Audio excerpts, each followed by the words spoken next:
नमस्कार एवरीवन, लियन homes private limited property channel को आपको स्वागत। आज आम चलतु आईगिणिया एनएच पाखु खूब कम डिस्टेंस रे गोटे 3 BHK प्रीमियम फ्लैट विजिट करी आसीबा।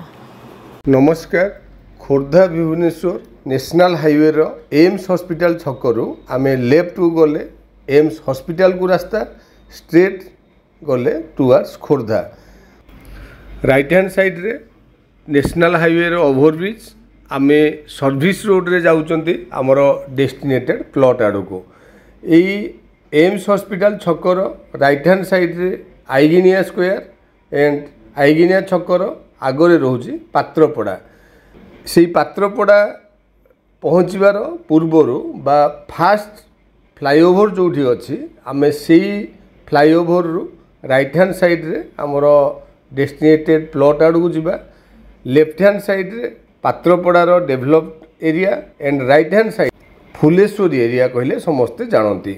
सो आमे स्ट्रेट जीवा फुलेश्वरी टेम्पल आड़ को।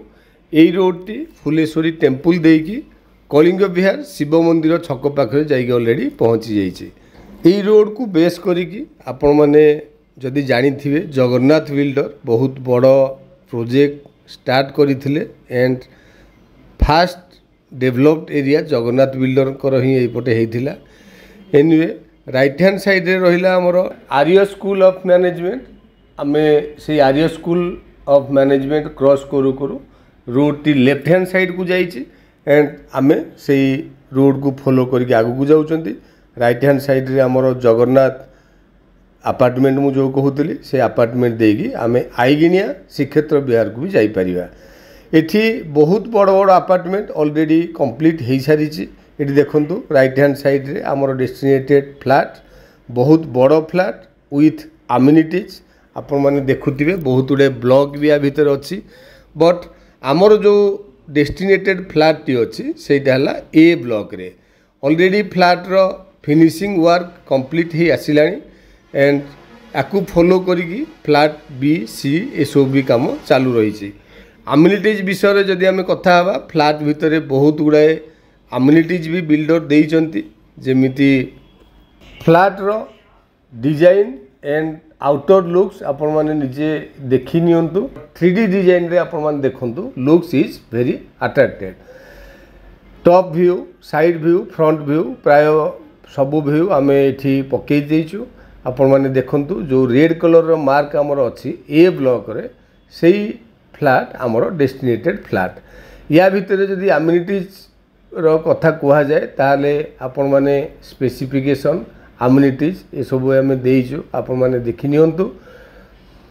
बिल्डर एथि चारोटी ब्लॉक रो अप्रूवल नेइचंती एंड चारोटी ब्लॉक ऑफ अपार्टमेंट ऑलरेडी एठे काम चालू रही।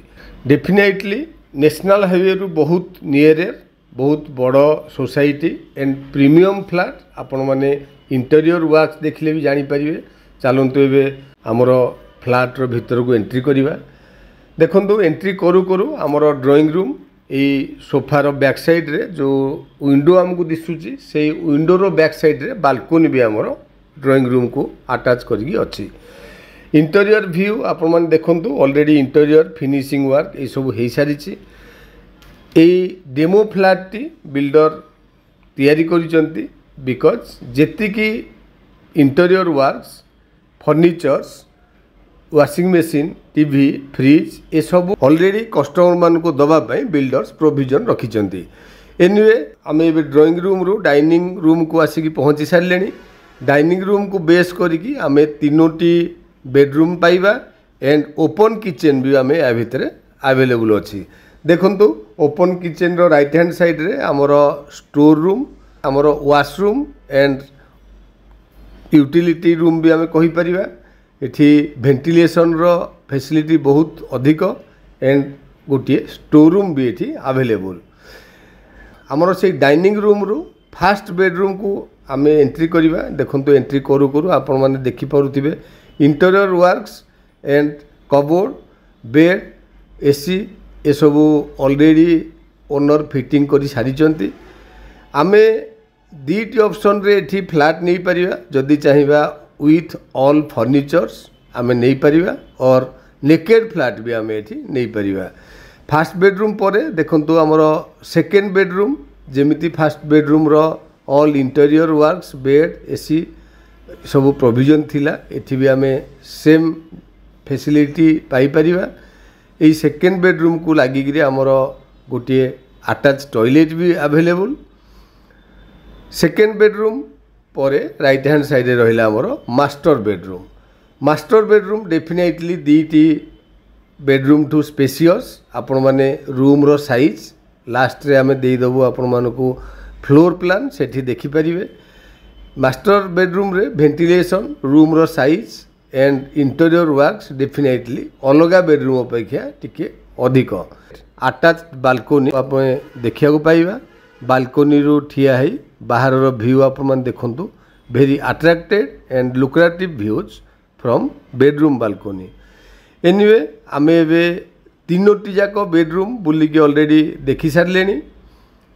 टोटल फ्लैट रे तीनोटी bedroom drawing room dining room separate store room open kitchen washroom ए सबू अवेलेबल। सो डेफिनेटली फ्लैट रो इंटीरियर लुक्स आपण मन को अट्रैक्ट करूथिबो एंड फ्लैट रो प्राइस फ्लैट रो लोकेशन डेफिनेटली आपण मन को पसंद आसीबो। Thank you. फ्लैट रो संपूर्ण वीडियो देखि सारला परे आपण मानकु location quality of work and interior design निश्चिंत भाव में आकर्षित करुथिबो। एठी आपण माने विथ फर्निचर ऑल एक्सेसरी सहित फ्लैट नहीं पारिबे और नेकेड फिनिश फ्लैट मध्य नहीं पारिबे। फ्लैट रो साइज क्लारिफाई करिबा पई फ्लैट टी को आउ थरे भल भाव में देखि नियंतु। एठी ए ब्लॉक रो लेफ्ट एवं राइट साइड को जदि आपण मार्क करिवे आपण माने आपण मानकर चॉइस अनुसार फ्लैट मध्य चूज करि पारिबे। जदि आपण माने with accessories with interior furnish नेउछंती ताहाले प्राइस होची पर स्क्वायर फीट 6900 रुपीस। जदि आपण माने नेकेड फिनिश रो फ्लैट नेउछंती ताहाले फ्लैट होची पर स्क्वायर फीट 6400 रुपीस। एकदम प्रीमियम फ्लैट आपण माने विजिट कले तार लोकेशन एवं एरिया निहाती जानी परिबे मेन रोड खूब कम डिस्टेंस। सो आउ डेरी कहीं करिबा आपण माने तळे था नंबर रे इनक्वायरी पई कांटेक्ट करंतु। जल्दी आपण माने आपण मानकर मन पसंदर फ्लैट टी को बुकिंग करे नियंतु। सो आउ डेरी न करी चैनल को सब्सक्राइब करंतु। जदि वीडियो टी भलो लागुची ताले लाइक शेयर कमेंट करिया को जमारो भूलिबेनी। धन्यवाद।